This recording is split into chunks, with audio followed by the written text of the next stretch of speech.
Yo, what's going on, guys? It's your boy Timmy, and I'm back with another video. So about a month ago, I said I was gonna do a thoughts on my NFL Part 2 because I dropped Part 1. I dropped Part 1 about a month ago. Now I'm here. Now that the football season is over, I'm gonna talk about the teams that I thought about were worthy about talking about this year in Part 2, both good or bad. And as you can see in the video right now, you're seeing the Packers and Cowboys highlights. So first thing I'm going to talk about is the Dallas Cowboys.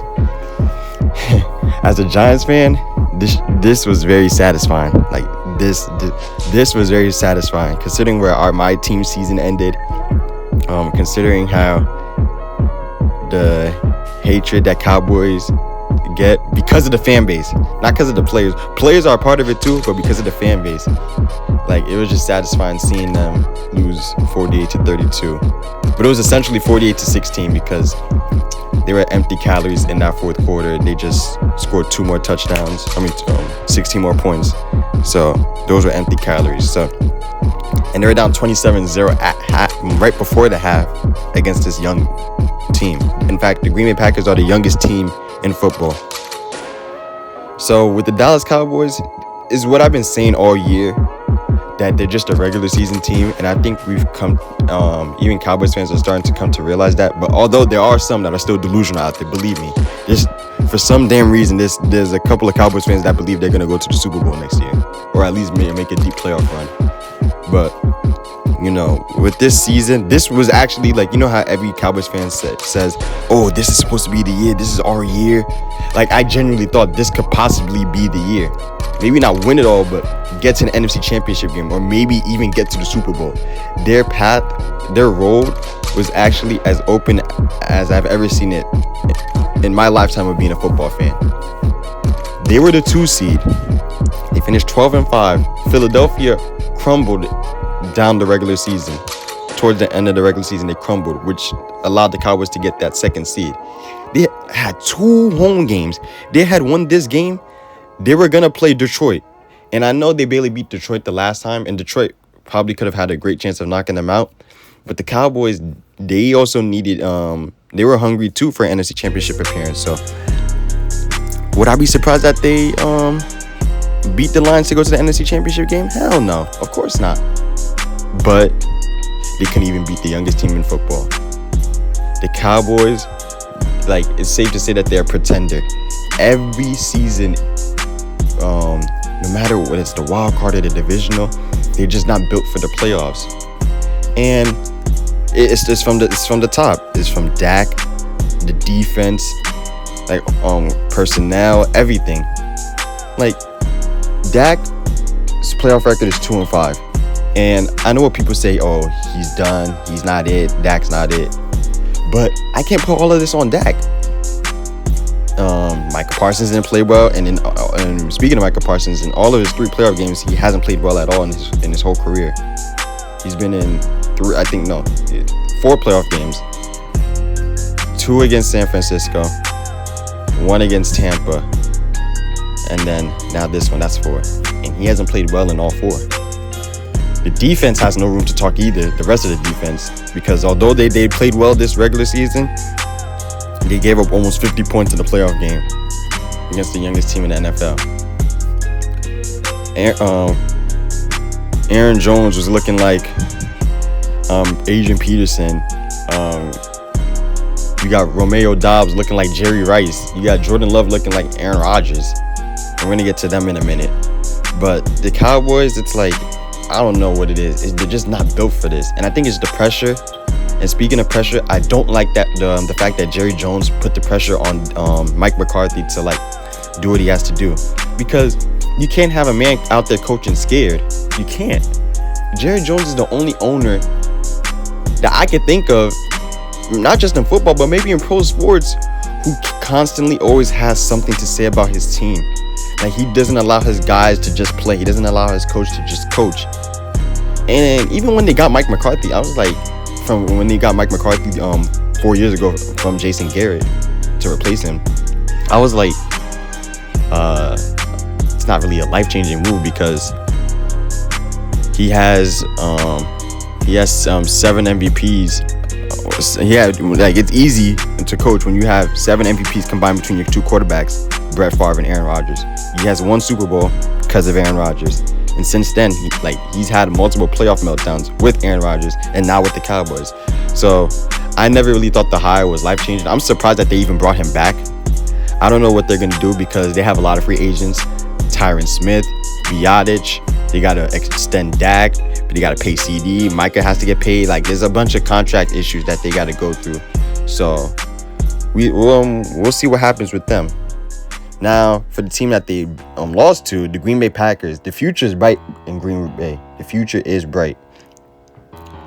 I was so impressed with how they just came in. They looked like the 2 seed. They didn't look like no 7 seed. They looked like the 2 seed. Jordan Love. There's something about Green Bay with having quarterbacks sit behind the starters. Aaron Rodgers sat behind Brett Favre for 3 years. Look how he turned out.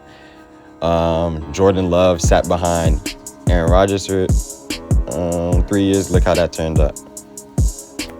So, and I get it because I was seeing a bunch of side-by-side comparisons with Jordan Love's first year starting and Aaron Rodgers. They're damn near the same. But I just genuinely feel like we should just let Jordan Love be Jordan Love. Don't try to make Jordan Love be Brett Favre or Aaron Rodgers, because that's what messes up a lot of players in this sports world. We try to compare quarterbacks to be other quarterbacks, or try to compare young receivers to be these great wide receivers. Just let them be their own person and their own player, and let them thrive in their own situation. I feel like that's what needs to be done. But as far as Green Bay, their receiving core is young, but they look like they've been together for 6 years. They've been in the league for 10 plus years. They're only going to get better. Jair Alexander, Darnell Savage, Keyshawn Nixon. I love their defense. They fired Joe Barry, and I feel like that was kind of the right thing for them to do, because sometimes their play calling on defense has been questionable. It's just that their players were always making the right play, and their players were just always doing something. So, and Matt LaFleur, great head coach, great young head coach. So I'm excited to see where Green Bay goes in the future. They're going to be a team that might win the Super Bowl in this 2020s decade, in the next 4 to 6 years. They're a team that we got to be on the lookout for. I'm very impressed with them. Even though they lost to San Francisco, that was expected though. But they almost took them out. They just almost took them out. They went into Dallas, beat the brakes off Dallas. Went into San Francisco, had what? They were up what? I want to say 10 to 14 points. It was something like that. They almost had a double-digit lead. But San Francisco came back, showed you why they were the better team, and Jordan Love, he's gonna be one of them ones, and I'm all there to see it. The next team I'm going to talk about is the Philadelphia Eagles. This was another satisfying one because, like I said, I'm a Giants fan. They're another team in my division that just folded, and nothing, I didn't expect to see the Cowboys and Eagles to both go out in the wild card in embarrassing fashion. That made my weekend. So the Philadelphia Eagles, as much as you want to clown the Cowboys and say that their flame out was bad, the Eagles was just as bad, if not maybe slightly worse. I won't fight anybody. If someone says that the Eagles meltdown was worse than the Cowboys, I won't really fight you. I can see why you might say that, and I'm gonna get into why. They were 10-1. They went into Kansas City. I want to say, what was it? It was November 20th. I forgot what week it was. Probably week 11. Yeah, I think it was week 11. Week 11 or week 12. One of those weeks. They went into Kansas City. They were down by 10 at the half. Came back in the second half, beat them in Arrowhead. That made them 10-1. Then they go 1-6 in the next seven games, including this wildcard game. I've been saying it all year, dating back to last year, matter of fact. When Washington did what they did, the Commanders, when they beat them the way they beat them, and then when Dallas hung 40 on them on Christmas Eve, and then when Kansas City, even though it's Patrick Mahomes, almost hung 40 on them in the Super Bowl, I was saying, their secondary is not like that. their defense is torchable. Well, the reason why they stayed in these games is because the D-line did what they were supposed to do, and Jalen Hurts is as good as a quarterback in this league when it comes to coming back. Outside of Patrick Mahomes, right now, currently, Jalen Hurts is another quarterback that does well through adversity. But this year, something different happened. The person, they lost mad coordinators. You bring in Matt Patricia to be your de facto DC. You lose your OC. You lose your OC from last year. He's not there anymore. He has a head coaching job. So now you bring in a new OC, and it was just a complete disaster. And then Jalen Hurts was turning the ball over at a high rate this year. And when I was watching Undisputed, Shannon Sharpe made a valid point. He was like, Jalen Hurts has been turning the ball over.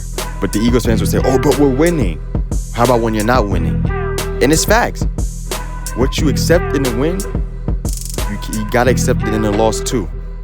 You got to bring it up. You can't just, when someone does something in a win, if he's turning the ball over and they're winning, and you're saying, we're winning, don't say, don't bring it up. Don't start slandering him now because y'all losing. You accepted it before. Why not accept it now? The running game had declined. They had DeAndre Swift had his moments, but the running, the offense just wasn't the same. And I had a feeling I had the Eagles winning this game. If Tampa beat them, I wouldn't be surprised. But it was the way they beat them. Same thing with the Green Bay game. If Green Bay beating Dallas, I wouldn't be surprised. Walk-off field goal, walk-off touchdown, goal line stop, fourth down stop. But it's the way the Cowboys lost, and it's the way the Eagles lost. I'm like, really? This is the team that was just in the Super Bowl last year. Just 2-3 months ago, they were 10-1, and then they go 1-6 in their final game. And it was just unacceptable. Now, there's a lot of questions with this team because Jason Kelce retired. You got what you're gonna do about your secondary, Bradbury, Slay, DeAndre Swift's a free agent. They just paid Jalen Hurts, so I do like the Vic Fangio hire from Miami. You bring in their DC in. I like that. I think he's gonna be away. I think their defense is gonna go back to how it looked in the regular season of last year and this year, early this year, because I just feel like the defense is gonna be improved with Vic Fangio. So I like that hire, but the way they just fell on their face was just unacceptable. I just couldn't wrap my head around it. I'm like, you can only score 9 points in a playoff game? 9? Even though, I said Dallas 32 points were fake, at least they got to 16. At least they got, they effectively had 16. At least they got to double digits. You couldn't even break 10. It looked pretty bad. Now, for the other team that they lost to, the Tampa Bay Buccaneers, I think this was one of the few teams that surprised everybody this year. From the Lions reaching the NFC Championship, from the Texans making the divisional, the Browns somehow making the playoffs. The Buccaneers were before this year started, when they just signed Baker Mayfield, nobody said the Buccaneers are going to the division round. Nobody thought that. But I wasn't too surprised that they made the playoffs because last year, even though they were 8-9, their team wasn't really bad. It was just banged up with injuries. A lot of guys were just in the Tom Brady was in the wrong space at the time. It was his last year, and he was going through everything off the field. But if you look at the team, they have a veteran team. Their team has been together for some time now, and they have some nice young pieces too. Antoine Winfield Jr., Rashad White, and then you got Robert Hainsey, Tristan Wirfs, and then you got the vets like Devin White, Levante David, Mike Evans, Chris Godwin, And then the young uprising tight end, Cade Otton, I've always liked him. So I do feel bad that Dave Canales left them to go to be the head coach in Carolina, because I feel that might mess up their offense a little bit. And then Mike Evans is a free agent, but I was very impressed with what I saw from them this year, and I do expect them to bring back Mike Evans. I don't think they're just gonna let him walk, and they're gonna re-sign Baker too, because he had a good year. So Todd Bowles has always been a good coach, and he knows how to call plays defensively at the highest level. So I was very impressed with them. I don't know if, what the future looks like for them, but it should look pretty good because, like I said, Baker Mayfield's still young. Their receiving core, they're older, but they're experienced. So they know what it takes, and they still have a pretty young team around Baker. And maybe they could create some cap space, cut some players to bring in new guys to take them to that next step. Because they're in a sorry division. Let's keep it a stack. They're in a sorry division. So I really don't see any other team in that division. Well, maybe the Falcons, if they do something this offseason. Maybe. The Saints, they have no cap. I don't know what they're going to do. The Panthers, they just have a bad team all around overall. But the Buccaneers are the only team right now in that division, that NFC South, that has the best shot of doing something in the playoffs for years to come. And I'm happy for Baker because I wasn't on the Baker bandwagon. I wasn't after when he got drafted to Cleveland, and then everything that happened in Cleveland went downhill, and then Carolina happened. And I wasn't a believer in Baker. I was genuinely starting to consider bust. But I was like, nah, he still has a lot of him in it, a lot of juice left in the tank. He's not a bust. I mean, let's just not throw him away and dismiss him, So I'm really happy that Baker turned his career around. I'm happy that the Bucs, even after losing the GOAT quarterback in Brady, they're still, relevant. People are they're making people realize hey, just because we lost Brady doesn't mean that you gotta stop watching us. We're still a pretty good team. So I'm impressed with them, and I can't wait to see what the future looks like for them. And the last team I'm going to be talking about is the Houston Texans. This is arguably the biggest surprise team of the season. It's between them and the Lions, to me. Before the season started, I'm pretty sure myself, along with others, said that the Jacksonville Jaguars were going to win that division. And rightfully so. It wasn't a crazy take. We have a young, uprising QB in Trevor Lawrence. They have a good defense. They have the receiving core. They probably do need another legit receiver, but they had the talent there. They were just in the divisional round last year, almost took out the eventual Super Bowl champs in Kansas City. And they started off the season hot. They started off the season 8-2, 8-3. Then they just fell on their face, and while the Texans rose. I'm so impressed with the Houston Texans. CJ Stroud is a dog. He's an absolute dog. In the next 3 to 4 years, I won't be surprised if he's going to be in the conversations of arguably the best quarterback in football, because he's just that good. He doesn't turn the ball over. He makes big play after big play. Makes every big throw. He knows how to make the right decision. He's quick on his feet. He doesn't waver. He doesn't blink. And if he blinks, it's on a rare occasion. DeMeco Ryans, I'm so happy he got a head coaching job after his stint as the DC in San Fran. He deserved one. And even though he's the head coach, I know he oversees a lot of the play calling on defense, because he's one of the best play callers we have on the defensive side of football in this game. Tank Dell wasn't even there. He got hurt towards the end of the season. They still had Nico Collins. They still had Dalton Schultz, Noah Brown. And those aren't big flashy names, and yet they were in the divisional round this year. No shame in losing to the Baltimore Ravens. They were arguably the best team all year. Texans fans, you should keep your head high, because you have a good coach and a good quarterback. And those are the two things that you need if you want to go far in this league. A good coach and a good quarterback. And now with the Texans, they're going to be a problem in the AFC. They're probably going to win the division again next year. Maybe. We got to see how the Colts look like. We got to see what the Jaguars do and even the Titans. Because that division is going to be interesting. Because with the Texans, they have so much money and cap space. They might get the running back from my team. They might get Saquon. And they need a running game. Because Singletary is not like, to me, he's not that guy. They were 28th in rushing this year. A guy like Saquon or DeAndre Swift or Derrick Henry or Eckler or even J.K. Dobbins, those guys will elevate the Texans from like 28th to like top 10. Their O-line is solid. It could be a little better. Their defense is what they're gonna improve in.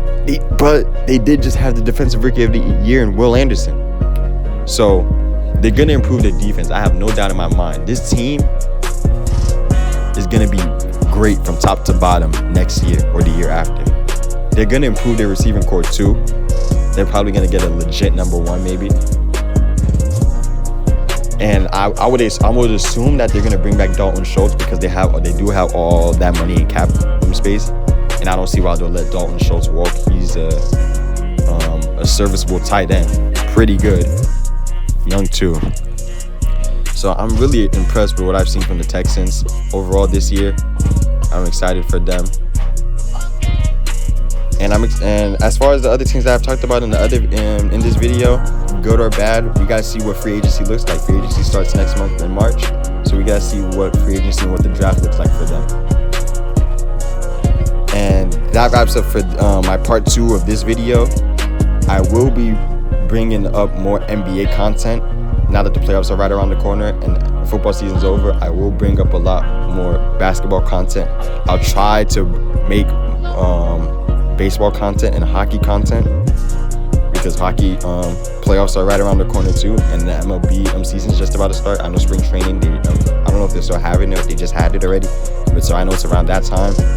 So yeah, I have a lot more content I'm going to push out for you guys besides NFL. So I've been talking about NFL a lot, but there's just so much that's happened in football. I just wanted to tell you guys about it. But can't wait to drop more of these new vids for you. And I'm out.